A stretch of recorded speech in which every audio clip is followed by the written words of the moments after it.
ছাত্ৰ-ছাত্ৰীসকল পদাৰ্থ বিজ্ঞানৰ এটা বহুত বিশেষ এটা পৰিঘটনা পোহৰৰ সমাৰোপণ আমি আলোচনা কৰিবলৈ গৈ আছো ইয়াৰ আগৰ ভিডিঅটোত পোহৰৰ যেটো মানে আমি অধ্যাৰোপণৰ নীতি আলোচনা কৰিছিলো তাতে পাইছিলো যে দুটা বা তাতকৈ অধিক তৰংগ যদি যিকোনো এটা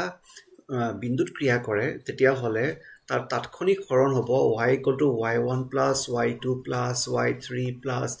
... n লৈকে গৈছে কিন্তু এই অধ্যাৰোপণৰ এটা বিশেষ প্ৰক্ৰিয়া য'ত দুটাহে আছে বাকিবোৰ নাই যদি দুটাহে তৰংগই ক্ৰিয়া কৰে এটা বস্তুত আৰু দুটা তৰংগ কি হ'ব লাগিব সমান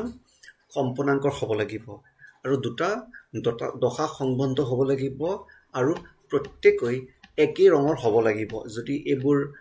শৰ্ত থাকে তেতিয়া হলে আমি পোহৰৰ সমাৰোপণ পাওঁ সাধাৰণ হিচাপে ক'বলৈ গ'লে অধ্যাৰোপণ নীতিৰ এটা বিশেষ নীতি হ'ল পোহৰৰ সমাৰোপণ য'ত তৰংগ দুটাতকৈ বেছি নহয় দুটাহে তৰংগ থাকিব আৰু সিহঁতৰ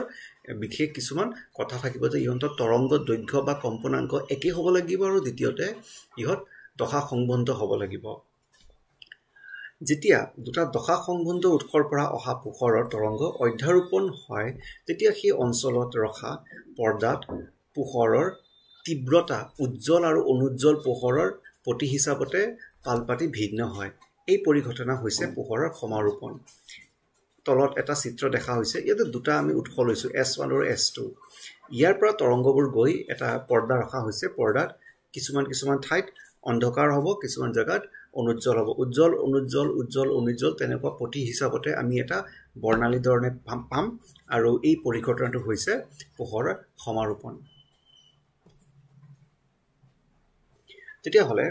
পোহৰৰ সমাৰোপণ হ'বলৈ কাৰণে কি শৰ্ত হ'ব লাগিব প্ৰথমটো হ'ল যে পোহৰৰ উৎস দুটা দশা সংবন্ধ হ'ব লাগিব দশা সংবন্ধ আমি 6 নম্বৰ ভিডিঅত পাইছিলো দশা সংবন্ধ মানে দুটাৰ দশা হয়তো একেলগে শূন্য হ'ব লাগিব সদায় বা ইহঁতৰ দশা পাৰ্থক্যটো সদায় একে থাকিব লাগিব পৰিৱৰ্তনশীল হ'ব নালাগে আৰু এই দুটা উৎস যেটো কোৱা হৈছে ইয়াৰ মাজত অতি ওচৰ ব্যৱধান থাকিব লাগিব যেনেকৈ এই তলৰ চিত্ৰটো দেখিবা ইয়াতে দুটা আমি পোহৰৰ উৎস দিছো S1 S2 ৰ মাজৰ যেটো দূৰত্ব প্ৰায় মিলিমিটাৰ ৰেঞ্জত থাকিব লাগিব বহুত কম হ'ব লাগিব আৰু পৰ্দাখন উৎসৰ পৰা বহুত দূৰত থাকিব লাগিব এইটো যেটো দূৰত্ব দিয়া হৈছে এইটো প্ৰায় 1 মিটাৰ বা 1.5 মিটাৰ 2 মিটাৰ তেনেকুৱা থাকিলে ভাল হয় S1 S2 ৰ মাজৰ দূৰত্বটো 1 মিলিমিটাৰ বা 1.5 মিলিমিটাৰ আধা মিলিমিটাৰ হেবোৰ হলে ভাল হয় সো এইখিনি সমাৰোপণৰ কাৰণে শৰ্ত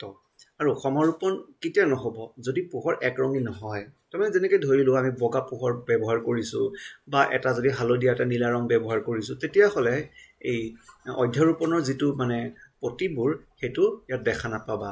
সময়ৰ লগে লগে উৎসসমূহৰ দশা পাৰ্থক্য ভিন্ন যদি হয় তেতিয়া হলে সমাৰোপণ নহব তাৰ মানে উৎস দুটা দশা সম্বন্ধ হলেহে আমি সমাৰোপণৰ পৰিঘটনাটো পাই যাম